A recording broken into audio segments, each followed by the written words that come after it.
नमस्कार। Breaking news में बड़ी खबर आपको बता दें कि बिहार के नालंदा से एक ऐसी खबर आई है जिसने सबको शर्मसार कर दिया है। आपको बता दें कि यहां पर एक महिला के साथ सार्वजनिक रूप से दुष्कर्म करने की कोशिश की गई है। आपको यह भी बता दें कि महिला का कहना है कि वो दुकान पर केवल मोबाइल रिचार्ज कराने गई थी, लेकिन वहां कुछ दबंगों ने उसके साथ सार्वजनिक रूप से मारपीट की, उसके कपड़े फाड़े, उसके बाद उसके साथ दुष्कर्म करने की कोशिश की है, जिसको लेकर अब राजनीति भी कहीं ना कहीं बिहार में लगातार गर्माती जा रही है। तेजस्वी यादव ने भी कानून व्यवस्था पर सवाल खड़े किए हैं और कांग्रेस इसे जंगल राज की याद दिला रही है। तो इसी मामले में ज्यादा अपडेट के साथ मेरे साथ मौजूद है मेरे सहयोगी नीतीश ठाकुर। तो बिहार से एक बहुत ज्यादा शर्मसार करने वाला एक बार फिर से वीडियो वायरल हुआ है। देखिए, सबसे पहली बात कि तेजस्वी यादव की मैं बात शुरुआत में कर लेता हूं, उसके बाद हम प्रमुख टॉपिक हमारा यही रहेगा कि महिला के साथ अन्याय तो हुआ है और इस चीज का जवाब सरकार को देना पड़ेगा एट एनी कॉस्ट, क्योंकि बार बार जो तस्वीरें सामने आ रही हैं वो बार बार ही सरकार के ऊपर प्रश्नवाचक चिन्ह खड़ा करती हैं। पहले तेजस्वी यादव की बात करते हैं और कांग्रेस की बात करते हैं। जिनके खुद के घर शीशे के हो उन्हें दूसरों के घरों पे पत्थर नहीं मारना चाहिए। तेजस्वी बाबू का जब सरकार हुआ करता था, इन्हीं नीतीश के कुमार के साथ जब ये गठबंधन में थे, तो ऐसा नहीं है कि बिहार में कुछ नहीं होता था। बिहार एकदम स्वर्ग ही बन गया था कि वहां पर किसी प्रकार की कोई समस्या ही नहीं थी। ढेरों समस्या थी और इस प्रकार की घटनाएं उस समय भी होती थी। और लालू यादव जब इनके पिताजी का शासनकाल हुआ करता था और राबड़ी देवी जब इनकी माताजी का शासनकाल हुआ करता था, तो इनके जो दोस्त यार मित्र, इनके पूरे पारिवारिक जो मित्र हुआ करते थे, वो पूरे बिहार में सरेआम हुड़दंग मचाया करते थे और उस समय पर कोई इनके ऊपर बोलने वाला नहीं हुआ करता था। अब आप एक चीज समझिए, हुआ क्या है। नालंदा जिले में अजयपुर गांव पड़ता है, वहां पर महिला गई हुई थी रिचार्ज के लिए, फोन रिचार्ज के लिए। वो बाहर गांव से थोड़ा बाजार पड़ता है, वहां से जब वो लौट रही थी तो 3 लोगों की नजर उसके ऊपर बहुत पहले से थी। यह महिला का आरोप है। उस महिला ने बताया कि वो विवाहित होने के बावजूद, 20 वर्ष उस महिला की उम्र है, और विवाहित होने के बावजूद इन तीनों, वो अपने मायके में रहा करती थी। तो अशोक यादव, मतलू महतो और रविकांत कुमार, ये तीनों की नजर उसके ऊपर शुरुआत से थी, लेकिन वो जैसे तैसे बच बचा करके अपना जीवन जी रही थी। उस दिन क्या होता है, रात्रि का समय था, जब वो महिला लौट करके आ रही थी तो इन तीनों ने उसके ऊपर अचानक से धावा बोल दिया। उसके साथ इस प्रकार की चीजें की गई जो हम यहां पर कैमरे पर बता भी नहीं सकते हैं। उसके कपड़ों को फाड़ा गया, जो कि मतलब बोलने लायक चीज नहीं है। और उसके बाद जब ये सारी चीजें हो जाती है, जब गांव वाले वहां पर इकट्ठा हो जाते हैं, तो ये तीनों अपने आप को दबंग बता करके उसका वीडियो बनाते हैं और कहते हैं कि देखो अब हम तुम्हारी जिंदगी कैसे बर्बाद करते हैं। और बड़ी बात, उस वीडियो को ये सारे के सारे लोग सोशल मीडिया पर वायरल कर देते हैं, जिसके बाद से नालंदा पुलिस की आंखें खुलती हैं, क्योंकि आजकल नालंदा पुलिस लगातार सो ही रही है। कल की घटना स्टैम्पेड जो वहां पर हुआ, उसमें भी नींद ही थी आंखों में भरी हुई, और इससे पहले भी जिस प्रकार की घटनाएं नालंदा जिले से आ रही हैं, वो यही बता रही हैं कि पुलिस प्रशासन अभी कुछ काम नहीं कर रही है, बढ़िया नींद ले रही है। तो होता क्या है कि उसके बाद जाकर के इन तीनों में से 2 लोगों को, अशोक यादव को और मतलू महतो को गिरफ्तार कर लिया गया है, और रविकांत जो है वो अभी तक फरार है और उसकी अभी ये लोग तलाश में जारी हैं कि जैसे भी हो उसको पकड़ा जाए। उसके बाद महिला 27 मार्च को नूरसराय थाने में जाती है, वहां पर लिखित आवेदन देती है और प्राथमिकी दर्ज करवाती है। बीएनएस की धारा 74, 75, 76, 115/2, 126/2 और 3/5, इन सारी धाराओं में उसने, महिला ने आरोप दर्ज करवाया, केस दर्ज करवाया है। अब ये सारी की सारी जो केस का सिनेरियो था, ये समझ गए। अब आप आगे समझिए कि इसमें बिहार सरकार के ऊपर कैसे सवाल खड़ा होता है। बिहार सरकार के ऊपर सवाल इस वजह से खड़ा होता है कि आप जब बिहार में विधानसभा 2025 का चुनाव लड़ रहे थे, उस समय आप लोगों का कहना क्या था? आप दिन रात 24 घंटे एक ही शब्द का रट लगाते थे कि जी जंगल राज है, जंगल राज था, जंगल राज की समस्याएं बहुत हुआ करती थी, अब हम आए हैं, अब हम ठीक कर देंगे। लेकिन जो तस्वीरें लोगों के सामने आ रही हैं और अपराधियों के अंदर जो खौफ होना चाहिए, आपको जो बिठाया गया, वो ये सोच करके बिठाया गया कि योगी आदित्यनाथ का दूसरा स्वरूप अब बिहार में देखने को मिलेगा।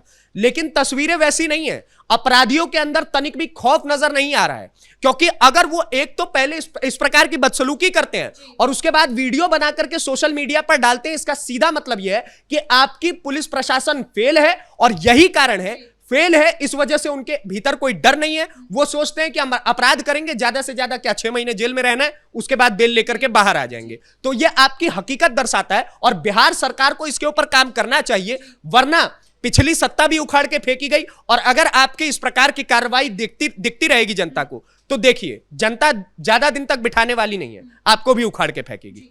तो ये कहना गलत नहीं होगा इस घटना के बाद कि बिहार सरकार लगातार ठंडी पड़ती जा रही है, क्योंकि शुरुआत में तो देखा था कि बिहार सरकार बुलडोजर चला रही थी, हर कार्रवाई पर एक्शन ले रही थी, लेकिन अब ये जो घटना सामने आ रही है ये कहीं ना कहीं महिला सुरक्षा को भी काफी ज्यादा हाईलाइट करती है, क्योंकि इस बार जो वोटिंग हुई थी वो इसी नाम पे हुई थी कि हम महिला सुरक्षा को प्राथमिकता देंगे और हर महिला को उसके हर सम्मान का अधिकार भी मिलेगा। जी बिल्कुल, देखिए इसमें एक बहुत बड़ी बात यह भी आती है कि सम्राट चौधरी, मुझे एक स्टेटमेंट उनका बड़े अच्छे से याद है, कहते हैं कि आप पटना से निकलिए और जा करके पूरा जेपी सेतु घूम के आ जाइए रात के 3 बजे।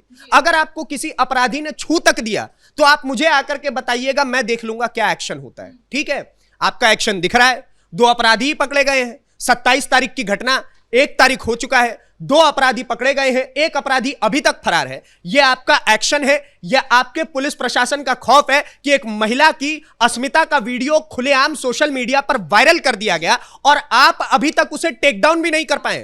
ट्विटर पर खुलेआम वो सारी वीडियोस घूम रही है। इसका अर्थ है कि आप इस वक्त कितने मिट्टी में है और मट्टी पलीत कर चुके हैं इस वक्त की सरकार का। लेकिन नीतीश, सवाल ये भी उठता है कि दबंगों में पुलिस प्रशासन का बिल्कुल भी डर नजर नहीं आ रहा, क्योंकि जिस प्रकार उन्होंने पहले वीडियो बनाए उसके बाद उस वीडियो को खुद ही वायरल किया है। जी बिल्कुल, ये बताता है, देखिए पुलिस प्रशासन का खौफ कैसे बढ़ता है।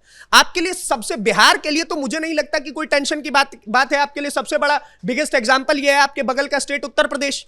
आप देखिए वहां पर क्या होता है। योगी आदित्यनाथ का स्टेटमेंट सीधे सीधे यह है कि अगर किसी महिला के साथ छेड़छाड़ भी की, आप वहां तक तो छोड़ ही दीजिए कि उसके साथ आप दुर्व्यवहार कर देंगे, छेड़छाड़ भी की तो आपको अगले चौराहे पर यमराज मिलेगा।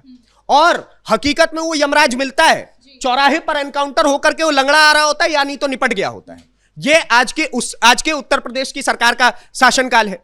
आप ठीक बगल के बिहार में आ जाइए, 2 आरोपी अभी तक मात्र गिरफ्तार हुए, तीसरा गायब है।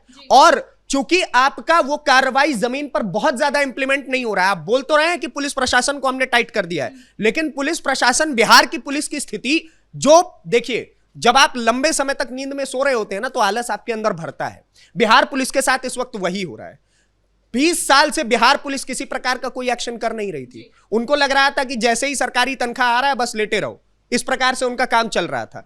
तो अब अगर उनको आपको ग्राउंड पे एक्शन में लाना है तो उनको आपको थोड़ा अधिक तरीके से समझाना पड़ेगा, कंट्रोल में लाना पड़ेगा। आपको बोलना पड़ेगा कि अगर किसी भी महिला के साथ छेड़छाड़ हो रहा है तो मुझे एक्शन चाहिए एट एनी कॉस्ट, और तभी वो सारी चीजें ग्राउंड पर दिखेंगी। लेकिन वो चीज हो नहीं रहा है। ये बोल तो रहे हैं ऊपर से, ये स्टेटमेंट्स भी दे रहे हैं, ये बयान भी, प्रेस कॉन्फ्रेंस भी दर्ज करवा दे रहे हैं, लेकिन हकीकत में ग्राउंड पे वो चीजें नहीं देखने को मिलती है। नीट छात्रा का मामला हो वो हमें दिखा, उसके बाद से लगातार ऐसा कोई दिन नहीं है बिहार में जब हमें यह नहीं सुनने को मिलता है कि किसी महिला के साथ बलात्कार हुआ है या छेड़छाड़ की घटना हुई है। आए दिन इस प्रकार की खबरें लगातार हमारे पास आ रही है। तो इसका मतलब यह दिखाता है कि सरकार कहीं ना कहीं, सरकार और उसका पुलिस प्रशासन कहीं ना कहीं इस वक्त कमजोर पड़ रहा है। आप बुलडोजर चला रहे हैं, बहुत अच्छी बात है, बिहार के अंदर चलिए इतना गट्स आया, आप एक्शन लेने की बात कर रहे हैं, चलिए बहुत अच्छी बात है। लेकिन कई बार जो घटनाएं हमारे सामने आ रही हैं वो पूरे के पूरे बिहार को झकझोर देती है कि आखिरकार बोले तो थे नीतीश बाबू कि हर घर से बेटी निकलेगी और जॉब करेगी, एजुकेशन लेगी, शिक्षा ग्रहण करेगी, लेकिन अब वो इस प्रकार की वीडियोस अगर सोशल मीडिया पर खुलेआम दिखेंगी तो वो कहां से अपनी बच्चियों को घर से बाहर निकालेंगे। वो तो सोचेंगे ये वही बिहार है जो 1990 वाला था, और उस चीज के ऊपर अगर आप एक्शन भी नहीं लेंगे तो उसे सोचेंगे कि भाई साहब अगर ये एक्शन भी नहीं ले पा रहे हैं तो फिर फायदा क्या है बिहार में रहने का। लेकिन इस घटना में अगर इससे हम राजनीति हटा दें तो एक सवाल ये भी बनता है कि ये जब वीडियो बनाई जा रही थी ऐसा नहीं था कि केवल वहां पर 3 ही वो युवक आरोपी मौजूद थे, वहां पर गांव के लोग भी थे, लेकिन किसी ने भी उस महिला को बचाने की कोशिश नहीं की। क्या इंसानियत भी नहीं बची अब लोगों में? इंसानियत नहीं बची। और दूसरी चीज कि ये जो बिहार में हर घर दबंग योजना चला हुआ है ना, आप समझिए बिहार के गांव गांव गली गली में एक ना एक आपको दबंग घूमता हुआ मिल जाएगा। आपको सबसे पहले इन दबंगों को टाइट करना पड़ेगा। ये जो दबंग गली गली में घूम करके अपने आप को माफिया गैंगस्टर बनाने की कोशिश करते हैं, उन लोगों की वजह से वहां पर जो गांव के भी लोग थे वो भी बोलने से पहले डर रहे थे कि क्या बोला जाए, अगर हम इनको बोलेंगे तो कहीं ये भी हमें भी कुछ ना कुछ कर देंगे, हमारे परिवार के ऊपर भी हमला कर देंगे, कोई आपराधिक प्रवृत्ति है और वो चीज आपको दिखेगी। तो ऐसे में लोग डर की वजह से उसके खिलाफ कुछ नहीं बोल पाए। और दूसरी तरफ उन्होंने इसलिए भी नहीं बोला क्योंकि लोग आज के जमाने में यही हो गया है कि उसका घर है, उसका मतलब है, हमको क्या मतलब। बिहार में तो सबसे अधिक ये चलता है कि उसके घर में कुछ हो गया, हमको क्या मतलब है। तो ऐसे में देखिए, बेटियां सामाजिक होती हैं, साझी होती है, हर घर की होती है बेटी। तो समाज को भी इसके ऊपर काम करना होगा पहली चीज, और पुलिस प्रशासन को भी काम करना होगा, सरकार को भी काम करना होगा। तेजस्वी बाबू को थोड़ा कम बोलना चाहिए। मैंने स्टार्टिंग में ही बोल दिया कि जिसके खुद के घर कांच के होते हैं वो दूसरे के घरों पे शीशे पत्थर नहीं मारते फिरते हैं। तो डर के रहना चाहिए तेजस्वी बाबू को, क्योंकि उनके भी काले चिट्ठे बहुत खुल जाते हैं। जी बहुत बहुत धन्यवाद नीतीश इन तमाम जानकारी के लिए। कुल मिलाकर बिहार के नालंदा से ये आई खबर ने एक बार फिर से सबको शर्मसार कर दिया है। साथ ही साथ बिहार पुलिस प्रशासन पर भी लगातार सवाल उठने लगे हैं, क्योंकि तेजस्वी यादव और सभी विपक्षी पार्टियां इस मामले को लेकर अब कहीं ना कहीं एक्टिव हो गई है। फिलहाल ब्रेकिंग न्यूज में इतना ही। कैमरा पर्सन कुणाल के साथ मैं सृष्टि शाह।